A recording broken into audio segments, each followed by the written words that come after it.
Abogado naman ang magtatapatan sina Attorney Vic Rodriguez at Attorney Luke Espiritu. Ako po ay sang-ayon na sa mandatory drug testing sa lahat ng elected and appointed officials sa gobyerno bilang pagtugon sa Article 11, Section 1 of our Constitution that public office is a public trust at dapat lahat ay may accountable sa ating mamamayang Pilipino.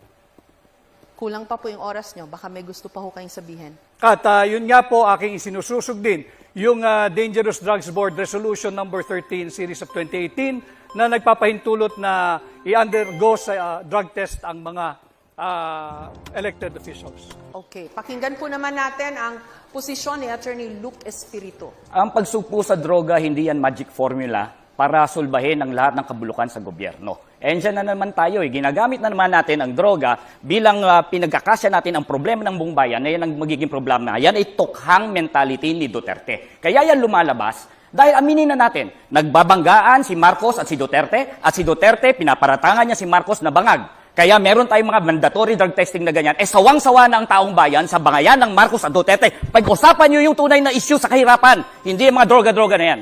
May sagot ho ba kayo doon? Kinakailangan malinaw sa atin. Bakit ang mga security guard bago ma-hire sa trabaho kinakailangan sumailalim sa drug testing? Ang pagiging opisyal ng gobyerno, ikaw ay humihipo ng pera ng mamamayang Pilipino. Higit na mataas dapat ang standard natin sa mga naglilingkod sa gobyerno. Attorney Espiritu? Bakit hindi tayo magkaroon ng competency test, integrity test, honesty test, at mahigit sa lahat, pro-masa test? Dahil yun ang mas importanteng mga issue sa ating bansa. Yan ba yung bangayan ni Marcos at ni Duterte? Yan ba may kinalaman yan sa sahod na hindi nakabubuhay ngayon? Yan ba may kinalaman sa kontraktualisasyon na nagpapahirap sa ating mga manggagawa? Yan ba may kinalaman sa kahirapan? Yan ba may kinalaman sa presyo ng mga bilihin? At yan ang mga nararamdaman ng taong bayan sa ngayon, hindi yung bangayang Marcos at Duterte. Ang usaping droga ay hindi bangayan ng dalawang nagbabangga ang pamilya sa politika.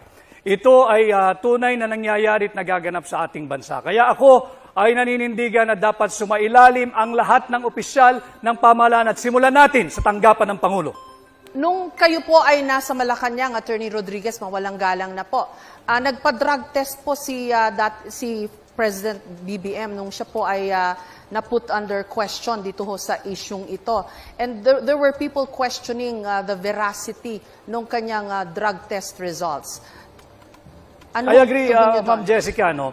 Subalit, kaunting pagtatama lamang. Yung drug test na ipinakita, that was during the campaign period, sometime November of 2021. Noon namin ipinakita yung negative drug test.